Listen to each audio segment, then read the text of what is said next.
It's true that people are kind of always waiting for a savior, and no savior is going to come. That's not how things work. People can create the conditions under which some decent person may become a spokesperson, but they don't come from above and organize the movements. Take, say, Martin Luther King, a very significant person. I respect him a lot. Now, he would have been the first to tell you that he did not create the civil rights movement. The civil rights movement was created by young black activists in the South who sat in at lunch counters, rode freedom buses, got beaten, tortured, killed, tried to register people, formed the Student Nonviolent Coordinating Committee, finally drew in supporters from the North, finally had a big mass movement. And Martin Luther King was an effective spokesperson for it. And he deserves plenty of credit for that. I don't criticize it. But that's how leaders come. And it's interesting to notice what happened with Martin Luther King. There's now a national holiday in the United States, Martin Luther King Day. And every year there's a lot of rhetoric and what a wonderful person and so on. Take a look at it. Almost invariably, the rhetoric stops with Martin Luther King's "I Have a Dream" speech in Washington, which did lead to significant civil rights legislation because of the mass movement. He didn't stop there. He went on to confront class issues. He went on to the North. In fact, when he was assassinated, he was supporting a public workers' strike, sanitation workers' strike in Memphis, Tennessee. And he was on his way to lead a march on Washington, again, to form a poor people's movement, not a black movement, a poor people's movement to strike at class issues. He was assassinated.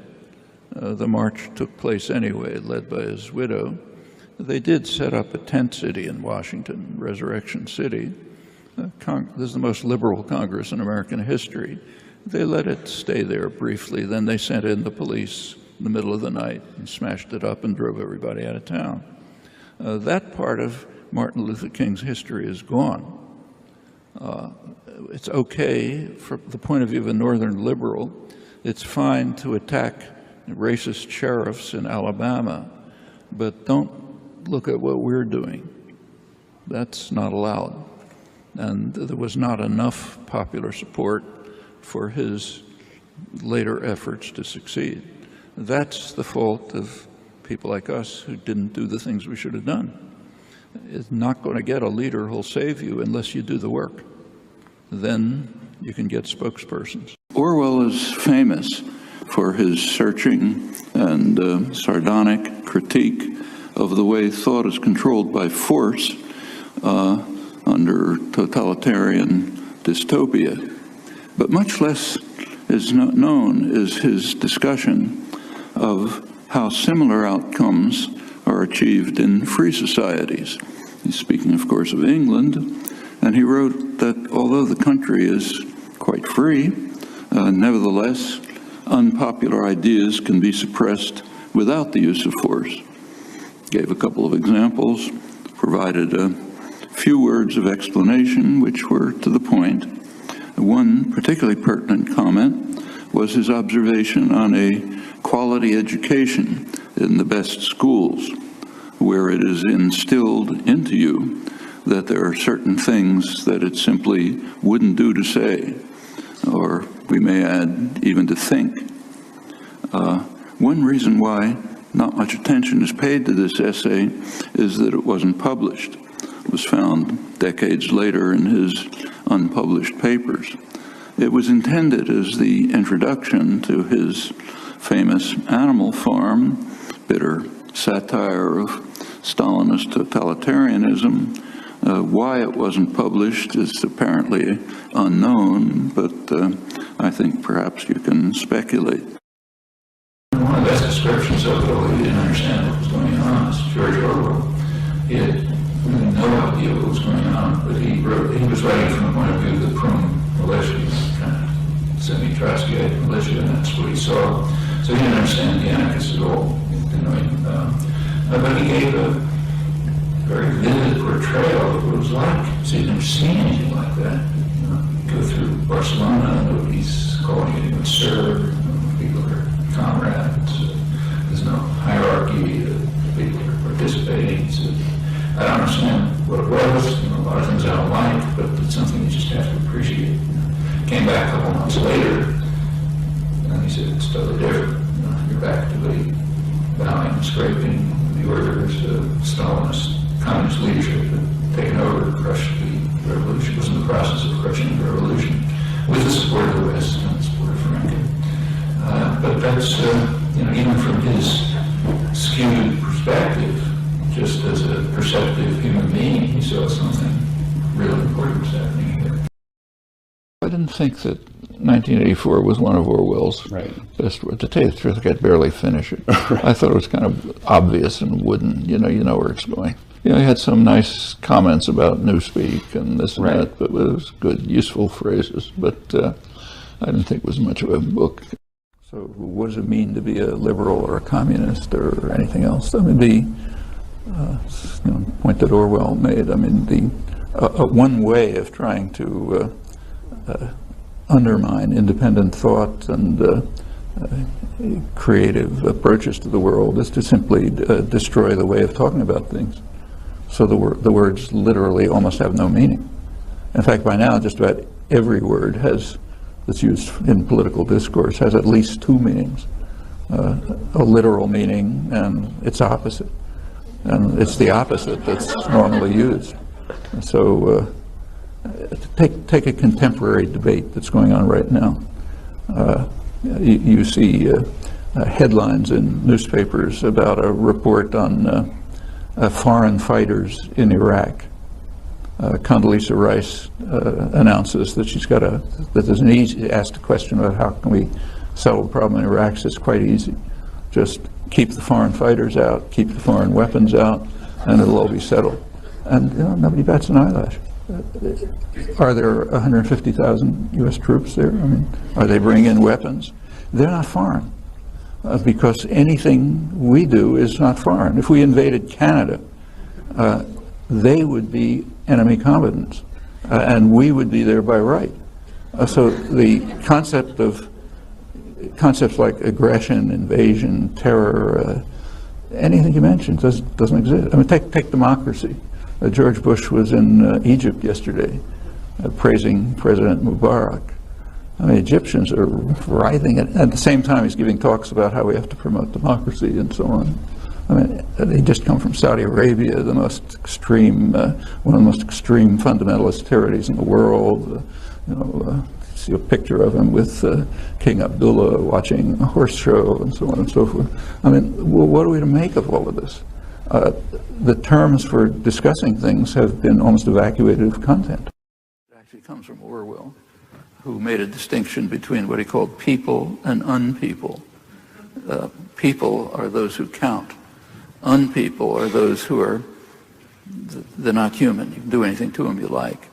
Actually, that came up to me vividly a couple of hours ago. I happened to be in a video conference in London, and the moderator of the group there, from the questions he asked, he brought up the horror in the West over the beheadings that are taking place, the beheadings of journalists. There was another one in Algeria a day or two ago.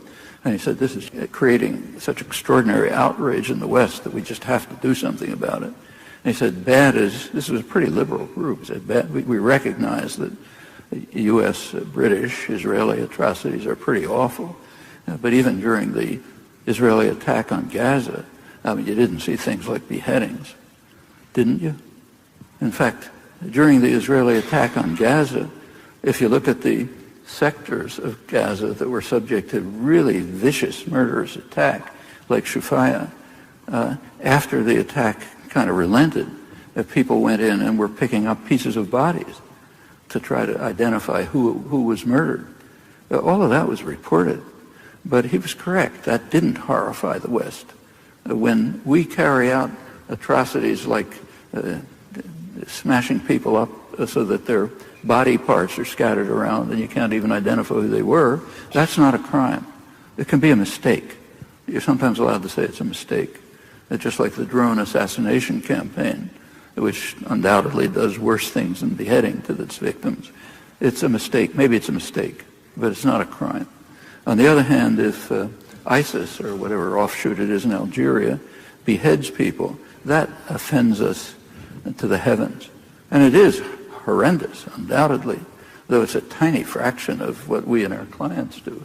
But that's the people on people distinction.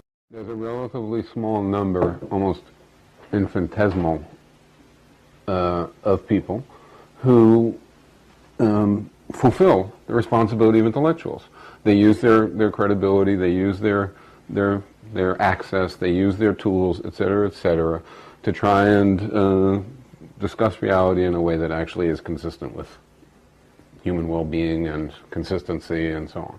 Then we have virtually everybody who has those attributes, who has those advantages, who is capable of understanding when it serves their interests. So they'll search far and wide for something about somebody who they wish to prosecute, but is completely incapable, as you describe it, even incapable of hearing the words when it's contrary to this background of interest. Okay, now it might not matter because the fact is the crucial thing, but lots and lots of people hear that, and the way that they dismiss it is to say it can't be, because what would explain it? Why would all those people behave in such a way? How could they possibly have the mental capacity to see the truth and not see the truth?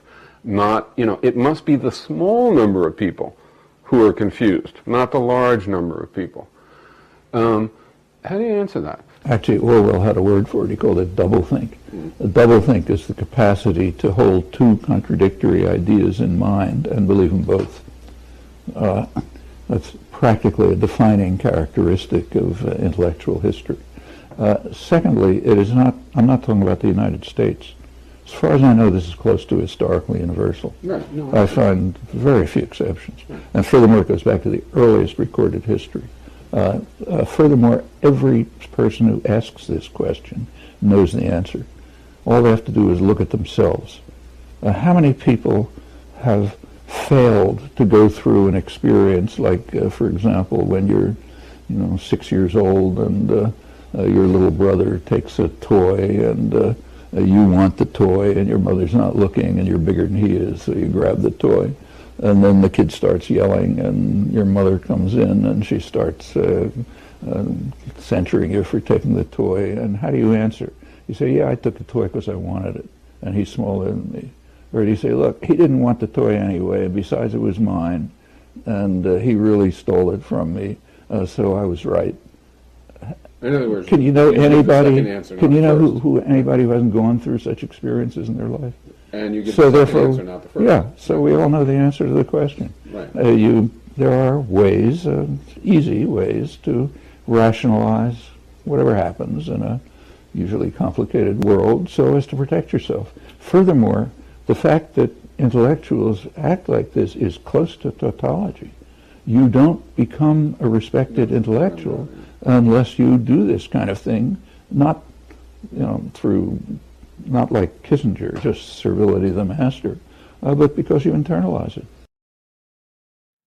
Also, on your wall here, I've never asked you about Bertrand Russell, this kind of, what's to say, British Einstein, genius, 20th century genius in mathematics, also unbelievably active, militant against war all his life.